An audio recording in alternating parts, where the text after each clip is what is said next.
Daily. Taste the Daily.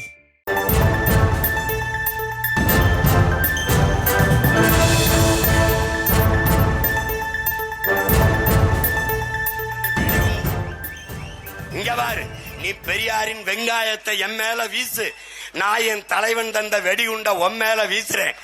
என்ன நடக்கும்னு பாரு. வச்சிருக்கேன்னு வீசல, வீசனா என்ன ஆவாயின்னு பாத்துக்க. நீ இங்க வர உன்னைய புதைச்ச இடத்துல புல்லு கூட முளைக்காது. Be careful.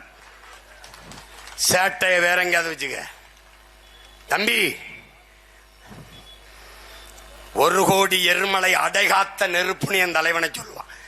அந்த நெருப்பு உமிழ்ந்து இருக்கிற துகள்கள் இங்க கூடியிருக்கிறவன்லாம் பத்த வச்சு எரிச்சு விட்டு போயிட்டே இருப்பான். நாம் தமிழர் கட்சியின் தலைமை ஒருங்கிணைப்பாளர் சீமான் மீது மேலும் ஒரு வழக்கு பதிவு செய்யப்பட்டிருக்கிறது. சேலம் சூரமங்கலம் போலீசார் வழக்கு பதிவு செய்திருக்கக்கூடிய அண்மை தகவலை பார்த்து கொண்டிருக்கிறோம். விவரங்களை செய்தியாளர் சிலம்பரசன் வழங்க நாம் கேட்கலாம். சிலம்பரசன், என்னென்ன பிரிவுகள்ல வழக்குகள் பதிவு செய்யப்பட்டிருக்கு? வணக்கம் சாம். சேலத்தில் நாம் தமிழர் கட்சியின் ஒருங்கிணைப்பாளர் சீமான் மீது சேலம் சூரமங்கலம் காவல்துறையினர் 3 பிரிவின் கீழ் வழக்கு பதிவு செய்துள்ளார். குறிப்பாக சேலம் நெடுஞ்சாலை நகர் 40 அடி ரோட்டை சேர்ந்தவர் சுமதி. இவர் சமூக நல நீதி பேரவை மாநில பொருளாளர். இவர் இந்த சேலம் சூரமங்கலம் காவல் நிலையத்தில் கடந்த 27ஆம் தேதி பெரியார் குறித்த அவதூறு கருத்துக்களை தெரிவித்து பொது அமைதிக்கு பங்கம் அளிப்பதாகவும் சேலம் மக்கள் மீது மாநில சுமதியானது நாம் தமிழர் கட்சியின் ஒருங்கிணைப்பாளர் மீது புகார் தெரிவித்தார். இந்த புகாரின் அடிப்படையில் அந்த புகார் மனுவை பெற்றுக்கொண்ட சூரமங்கலம் காவல்துறையினர் சீமான் மீது 3 பிரிவின் கீழ், அதாவது பொது அமைதிக்கு பங்கம் விளைவிக்குது, அதே போன்று சமூகத்தை கலவரத்தை தூண்டும் வகையில் கருத்து தெரிவிப்பது உள்ளிட்ட 3 பிரிவுகள் சூரமங்கலம் காவல்துறை வழக்கு பதிவு செய்துள்ளனர். தற்போது அதன் முதல் தகவல் அறிக்கையும் தற்போது வெளியாகியுள்ளது. இதன் அடிப்படையில் அடுத்த கட்டமாக நாம் தமிழர் சீமானுக்கு விசாரணையை அழைக்கலாம் எனவும் எதிர்பார்க்கப்படுகிறது.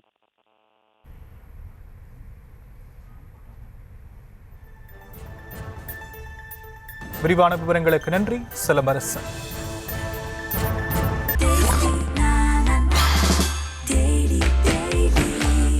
Daily. Taste the Daily.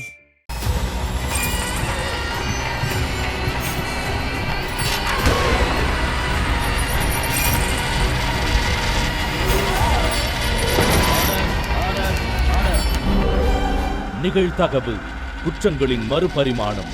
நாள்தோறும் இரவு 10 மணிக்கு இணைந்திருங்கள் நமது நியூஸ் தமிழ் தொலைக்காட்சியோடு.